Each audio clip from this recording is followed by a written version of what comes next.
Hello दोस्तों। तो आपकी ये सेकंड क्लास है सर्विंग की। तो इसमें अपन सर्विंग का नेक्स्ट पढ़ते हैं। तो आपको स्किल के बारे में पता होना चाहिए। स्किल क्या रहता है, जैसे कि आप ग्राउंड पे गए और ग्राउंड पे आपने मान लीजिए आपने 1 मीटर आपने मेजरमेंट की, क्लियर, और कोई मैप बना रहे हो। उस लाइन को आपने मैप पे आपने 1 mm में डिटर्मिनेट कर दी। तो आपकी स्किल क्या हो जाएगी, स्किल जो आपकी हो जाएगी वो हो जाएगी 1 mm इजकल टू 1 मीटर, जैसा कि आपको यहाँ पे शो किया गया है। लेकिन इसको रेशो में डिपेंड कर, रेशो में भी दर्शाते हैं। तो रेशो में क्या, देखो 1 तो हो गई, 1 मीटर को भी सेम क्वांटिटी यानी में करेंगे तो 1 मीटर में कितने हो जाएंगे, 1000 तो 1 in 1000। इस प्रकार से आप स्किल मेजरमेंट कर सकते हैं। जैसे कि आपने स्किल मानी 1 metre equal to 1 mm equal to 2 metre, then क्या हो जाएगा 1:2000, क्लियर। इस प्रकार से आप स्किल निकाल सकते हैं। ओके। एक रहता है रिप्रेजेंटेटिव फैक्टर, आरएफ। आरएफ क्या रहता है, जो मैप पर डिस्टेंस मापी गई है उसी का ग्राउंड की डिस्टेंस से आप भाग दे दोगे, उससे क्या कर देंगे आप, आरएफ, क्लियर। जैसे कि आपने 1 किलोमीटर कहीं ग्राउंड नापा, क्लियर। जैसे कि 1 किलोमीटर का आपका ग्राउंड था, उसको आपने मैप पे लाए और मैप पे 1 मीटर में आपने नोट कर दिया। तो आपका आर एफ क्या हो जाएगा, आर एफ आपका हो जाएगा मैप डिस्टेंस यानी 1 मीटर अपन ग्राउंड डिस्टेंस। ग्राउंड डिस्टेंस कितनी थी, 1 किलोमीटर, इसको चेंज कर दो मीटर में तो कितना आ जाएगा, 1000 मीटर। ओके। तो 1:1000 यानी 1/1000 आपका क्या हो जाएगा, आर एफ। तो सिंपल सी डेफिनेशन याद रखना, it is the ratio of map distance to ground distance, clear. Map distance और ग्राउंड डिस्टेंस का ही अनुपात जो रहता है वो आपका आर एफ होता है, क्लियर।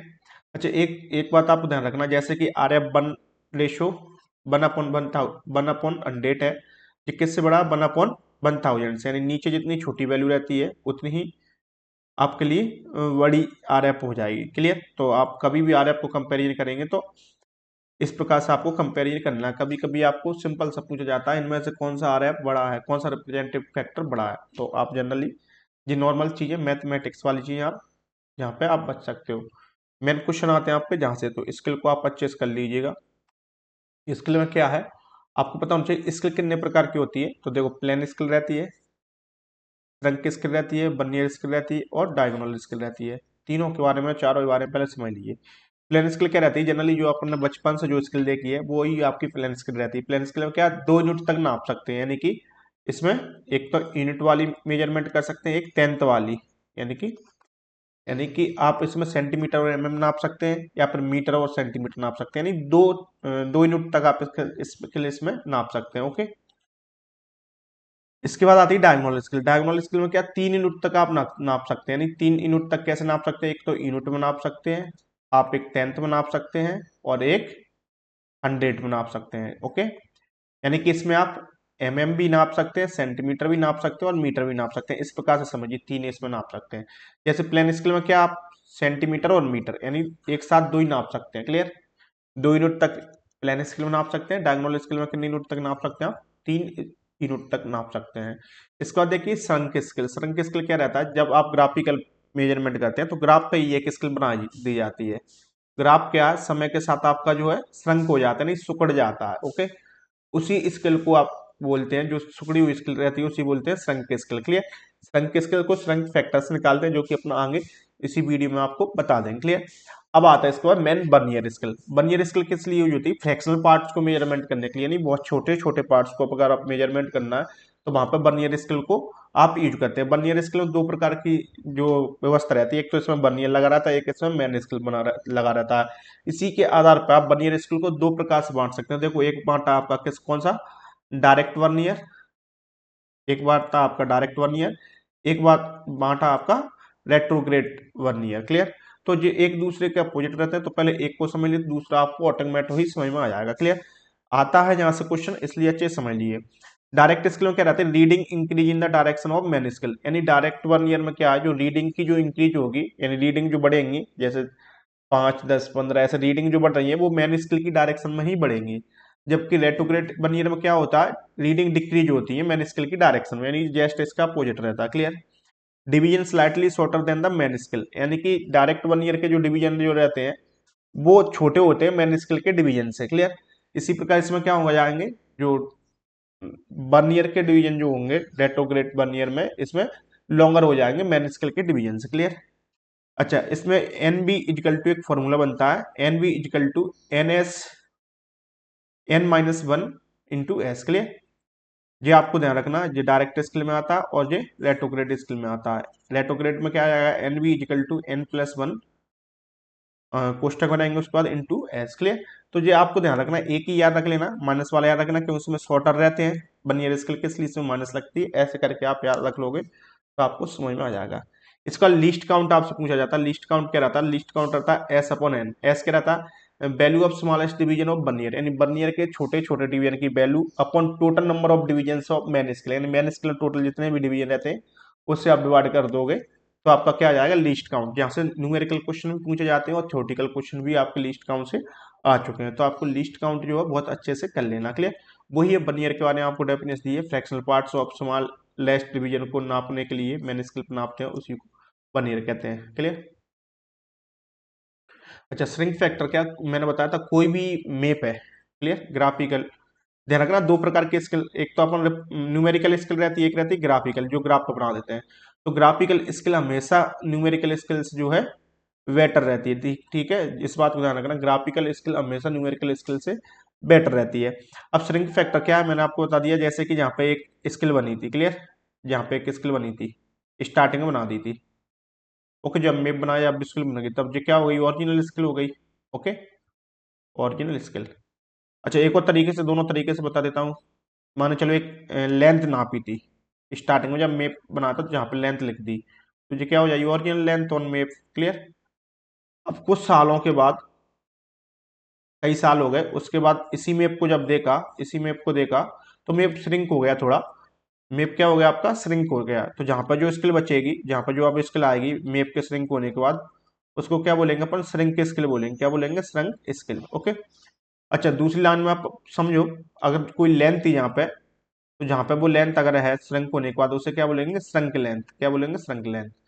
तो सिंपल सा श्रंक फैक्टर जब निकालते हैं तो श्रंक स्किल को अपन ओरिजिनल स्किल से डिवाइड कर देते हैं। सेम श्रंक लेंथ आप निकाल, श्रंक लेंथ को ओरिजिनल लेंथ से आप डिवाइड कर सकते हैं। ध्यान रखना, श्रंक फैक्टर हमेशा एक से कम रहता है, श्रंक फैक्टर हमेशा क्या रहता है, श्रंक फैक्टर हमेशा लेस देन वन रहता है। श्रंक फैक्टर हमेशा क्या रहता है, लेस देन वन रहता है। जो क्वेश्चन भी आपका आ चुका है। क्लियर है, जहां पर श्रंक फैक्टर। अच्छा, आप श्रंक की स्किल कैसे निकाल, ओरिजिनल स्किल निकालना हो तो क्या करोगे, ओरिजिनल स्किल। तो देखो original scale equal to original scale इधर आ जाएगी, shrunk factor upon shrunk scale. तो ऐसे आ जाएगा, जैसे श्रंक स्किल निकाल सकते हो original skill into shrunk factor, ऐसे करके। तो क्या न्यूमेरिकल क्वेश्चन जहां से कॉपी बार बनते हैं, तो आपको ये चीजें आपको ध्यान रखने योग्य है, तो आप ध्यान रख सकते हैं ना।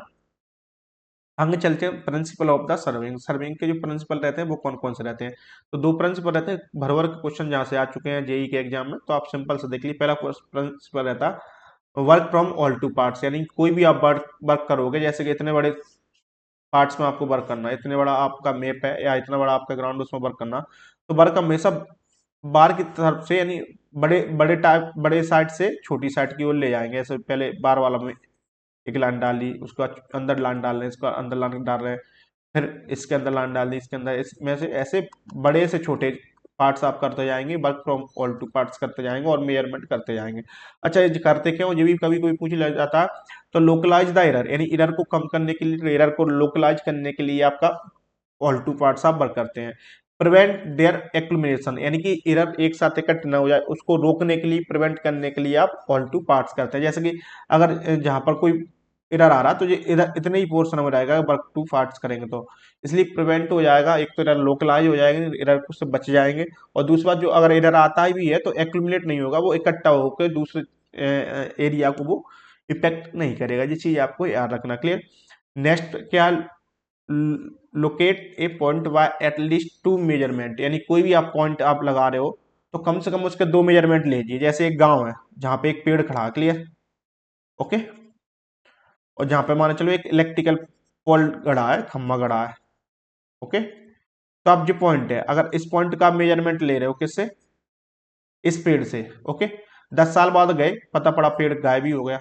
ओके। तो क्या होगा, पॉइंट मिलेगा ही नहीं आपका, इसलिए आप हमेशा इससे भी ले लो और इससे भी ले लो, तो एक साथ दोनों चीजें गायब नहीं रहेंगी। जो चीज गायब हो रही है तो फिर क्या, इससे तो था आपका, इससे मेजरमेंट कर सकते हो, और इन फ्यूचर के लिए क्या इसकी जगह एक और रेफरेंस ले सकते हो। तो एटलीस्ट 2 मेजरमेंट आपके कोई भी पॉइंट के होना चाहिए, अगर आप कोई भी पॉइंट आप स्थापित कर रहे हो, स्टेबलाइज कर रहे हो तब ना। तो ये 2 आपके प्रिंसिपल थे। ठीक है, थोड़ा सर्वे ऑफ इंडिया के बारे में जान लीजिए। सर्वे ऑफ इंडिया की जो स्टेब्लिशमेंट ईस्ट इंडिया कंपनी की थी 1763 में की थी, और इसका हेडक्वार्टर कहाँ है, देहरादून। ओके, इसके टोटल 18 डायरेक्ट डायरेक्टरेट्स में से बांटा गया है। अच्छा, देहरादून में आप ध्यान रखना, टॉपोग्राफिकल जो मैप बनाता है वो कौन सा बनाता है पूरे इंडिया के लिए, वो बनाता सर्वे ऑफ इंडिया, जो क्वेश्चन पूछा गया जाता है। जीटीएस, ग्रेट टेक्नोमेट्रिक सर्वे जो करता है, जिससे कि जीटीएस बेंचमार्क जो कि सबसे ज्यादा एक्यूरेट है, वो कौन स्थापित करता है, वो स्थापित करता है सर्वे ऑफ इंडिया। ये सारे क्वेश्चन आपके सर्वे ऑफ इंडिया से आपके पूछे जा चुके हैं। क्लियर, सर्वे ऑफ इंडिया का हेडक्वार्टर कहाँ है, देहरादून। क्लियर, अब देखते हैं एरर। तो एरर क्या रहता है, जैसे मानो चलो कोई भी डिस्टेंस में माप रहा हूँ, डिस्टेंस जब मैंने मापी तो मुझे मेजर डिस्टेंस आई, जब मैंने मापी तो मेजर डिस्टेंस कितनी आ गई, 100 मीटर।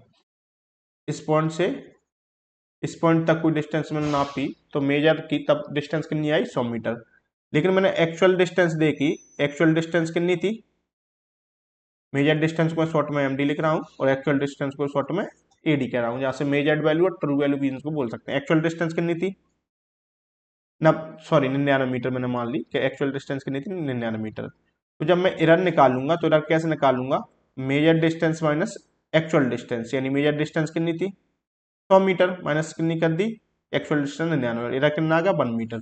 1 मीटर एरर आ गया, लेकिन जब करेक्शन करना हुई तो क्या होगी, भैया आ तो मेरी 100 मीटर रही थी, लेकिन करेक्शन के लिए क्या, जो एरर आ रहा है उसको उल्टा कर देते हैं, नेगेटिव आ रहा तो पॉजिटिव कर देंगे, पॉजिटिव आ रहा तो नेगेटिव कर देंगे, तो पॉजिटिव आ रहा तो नेगेटिव कर देंगे, क्या जाएगा 99, जहां से एक्चुअल डिस्टेंस आप निकाल सकते हो। तो फॉर्मूला क्या, एरर का जो है मेजरमेंट डिस्टेंस मानी एक्चुअल डिस्टेंस, करेक्शन इसका उल्टा हो जाएगा, actual distance minus measurement distance, और करेक्शन जो है अपोजिट किसका रहता है, एरर का, साइन चेंज हो जाता है एरर का, तो आप उसे करेक्शन में आप कन्वर्ट कर सकते हो। जो छोटी छोटी चीज है जो कि आपके एग्जाम के न्यूमेरिकल क्वेश्चंस में और थ्योरेटिकल क्वेश्चन में दोनों में ही आपकी इंपोर्टेंट रहती है।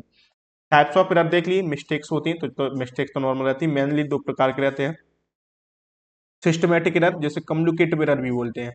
अब जो क्या रहता है सिस्टमेटिक एरर, यानी कि जो एक पर्टिकुलर टाइप के एरर रहते हैं, कम्युनिकेट यानी कि जो इकट्ठा होते रहता है, जैसे लेंथ, कोई मान चलो कोई वो है आपकी चेन है, इसकी लेंथ जो है या टैप है, इसकी लेंथ क्या है, कम है, लेंथ क्या एक्चुअल से स्टैंडर्ड से कम है, तो आपको जितनी बार आप मापोगे तो लेंथ हर बार कम कम होती जाएगी, इस प्रकार से कम्युनिकेट होता जाए, एक्यूमुलेट हो जाएंगी, पूरी चीजें बढ़ती जाएंगी, यानी एक ही डायरेक्शन में घटता हुआ चला जाए, तो उसे क्या बोलेंगे, कम्युनिकेटिव एरर या फिर सिस्टमेटिक एरर, यानी कोई भी इंस्ट्रूमेंट खराब हो तो वो सिस्टमेटिक एरर में आपका आ जाएगा। एक्सीडेंटल एरर या फिर कंपेंसेटिव एरर, जिसे आप रैंडम एरर भी बोलते हैं, यानी जो कि आप ऐसा एरर जो कि दोनों डायरेक्शन में पॉजिटिव भी हो सकता है नेगेटिव भी हो सकता है, यानी कोई फिक्स नहीं रहता, जो कम्युनिकेट नहीं होते उनको क्या कहते हैं, आप एक्सीडेंटल एरर कंपेंसेटिंग एरर आप बोलते हैं। क्लियर। अच्छा, इसमें क्या, जैसे कि आपने गलती से गलत रीड कर लिया, मिस्टेक से गलत रीड कर लिया, तो उससे क्या, हर बार गलत रीड थोड़ी सी करो, एक बार गलती से रीड कर लिया वो आगे जाके आप सही रीड कर सकते हो। क्लियर। जैसे कि आपने स्टाफ जो रहता है, स्टाफ को आपने सही नहीं पकड़ा, ओके, थोड़ा सा गलत पकड़ लिया, तो अगली बार स्टाफ को सीधा भी पकड़ सकते हो, दरी साइड भी पकड़ सकते हो। ये क्या एक्सीडेंटल है, यानी कि जो अचानक होते हैं दोनों, और ये पॉजिटिव भी हो सकते हैं नेगेटिव भी हो सकते हैं। क्लियर। और लेकिन कम्युनिकेटिव एरर में क्या है, पॉजिटिव होगा तो हर बार पॉजिटिव पॉजिटिव होता जाएगा, नेगेटिव होगा तो हर बार नेगेटिव नेगेटिव होता जाएगा, तो इस प्रकार के एरर को कम्युनिकेटिव एरर कहते हैं। बाकी कंपेंसेटिव एरर मैंने आपको समझा दी है। अच्छा, याद रखना, जो कंपेंसेटिव एरर है लेंथ ऑफ लाइन के डायरेक्टली प्रोपोर्शनल होते हैं, कंपेंसेटिव एरर जहां से क्वेश्चन आया है। और जो कम्युनिकेटिव एरर जो है, सॉरी, कम्युनिकेटिव एरर जो है लेंथ ऑफ लाइन के डायरेक्टली प्रोपोर्शनल होते हैं, ये क्वेश्चन आ चुका है। और कंपेंसेटिव एरर जो रहते हैं, जिसे रैंडम एरर भी बोलते हैं, क्लियर, रैंडम एरर भी बोलते हैं इनको, जो क्या होता है लेंथ ऑफ लाइन के रूट के स्क्वायर रूट के डायरेक्टली प्रोपोर्शनल होते हैं। ये दोनों ही चीजें आपको एग्जाम में आ चुके हैं, तो आप इसको अच्छे से ध्यान रखिए। सोर्स ऑफ एरर, एरर क्या इंस्ट्रूमेंटल हो सकते हैं, इंस्ट्रूमेंट से जनरेट हो सकते हैं, नेचर से जनरेट हो सकते हैं, जैसे कंपास है, कंपास आपका जैसे पास में कोई पॉल वगैरह बड़ी बिल्डिंग स्टील का स्ट्रक्चर खड़ा है तो फिर आपका कंपास जो इफेक्ट हो जाता। वुमेन लिमिटेशंस, यानी माइंड वुमेन की जो स्टाफ को सही नहीं पकड़ पाना, और भी बहुत सारी गलतियां उसके कारण, केयरलेस, अब रीडिंग गर्ल्स पढ़ लिया आलस में, तो वही सब चीजें जो सोर्स है वो एरर के हैं। ये क्वेश्चन बहुत ये कॉन्सेप्ट आपका बहुत इंपॉर्टेंट, जहाँ से क्वेश्चन पूछा गया है। Permissible error, clear. तो रफ ग्राउंड के लिए अगर चेन चेन सर्वे अपन कर रहे हैं, चेन मेजरमेंट आप कर रहे हैं, तो रफ ग्राउंड के लिए 1/250 रहता है। चेन मेजरमेंट आप करते हैं तो एवरेज कंडीशन के लिए क्या 1/500 रहता है। अगर आप स्टील टेप से मेजरमेंट कर रहे हैं 1/1000 तक आप जो है परमिसिबल एरर है। और बेस लाइन के लिए 1/10,000 के लिए एरर है।